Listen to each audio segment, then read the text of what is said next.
నమ్మి బాప్తిస్మముందు నరులకు రక్షణ మరిగల్గును. నమ్మి బాప్తిస్మముందు నరులకు రక్షణ మరిగల్గును. నమ్మనొల్లకపోయెడు నరులకు నరకంబు సిద్ధమనెను. నమ్మనొల్లకపోయెడు నరులకు నరకంబు సిద్ధమనెను. ఒకడిని పాము కరిసింది అనుకుందాం, మనం తీసుకెళ్ళి మందు ఇచ్చాం. మందు మింగల, నాకెందుకు మందు, టంటి పాములు అందగరిస్తే మాత్రం నాకేమైద్దని మందు మింగల, చచ్చాడు. ఇప్పుడు ఎందుకు చచ్చిపోయాడు? పాము గరిసినందుక, మందు మింగనందుక? పెద్దగా చెప్పండి. కరెక్టే కదా? అందరినీ పాపం గరిసింది. యేసు రక్తం అనే మందు ఇచ్చాడు, తీసుకొని బయటపడరా అన్నాడు. నాకెందుకు యేసు రక్తం, నాకెందుకు సిలువ, నాకొద్దు, మీలాంటి వాళ్ళకి ఆయన నాకొద్దు అన్నాడు. ఈ నడమంత్రపోడు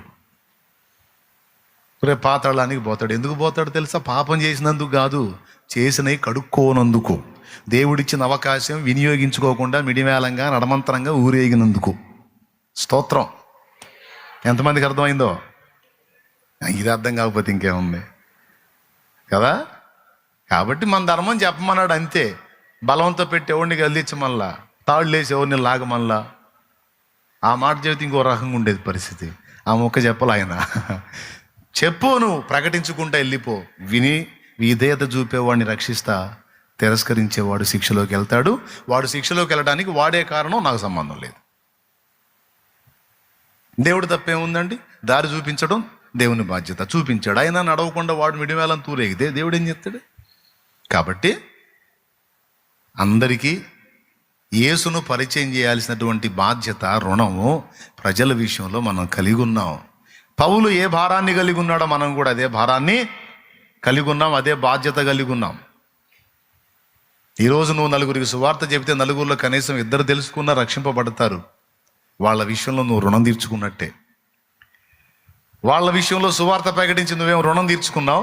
నీ ద్వారా సువార్త విన్నోళ్ళు నిత్యత్వం అంతా నీకు రుణస్తులే. ఇది వింత. దేవునికి స్తోత్రం. రక్షించిన యేసయ్యకు రుణస్తులే, ఆ యేసయ్యను పరిచయం చేసిన నీకు కూడా వాళ్ళు రుణస్తులే. అందుకే చెప్పమని మొత్తుకుంటుంది ఆయన. ఇప్పుడు నాకు సువార్త పరిచయం చేసిన వాళ్ళకి ఇప్పటికీ నేను రుణస్తుండే. నన్ను విమోచించిన యేసయ్యకు నిత్యత్వం అంతా రుణస్తుండే.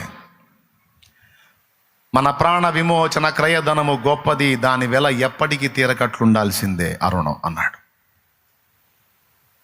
హల్లెలూయా.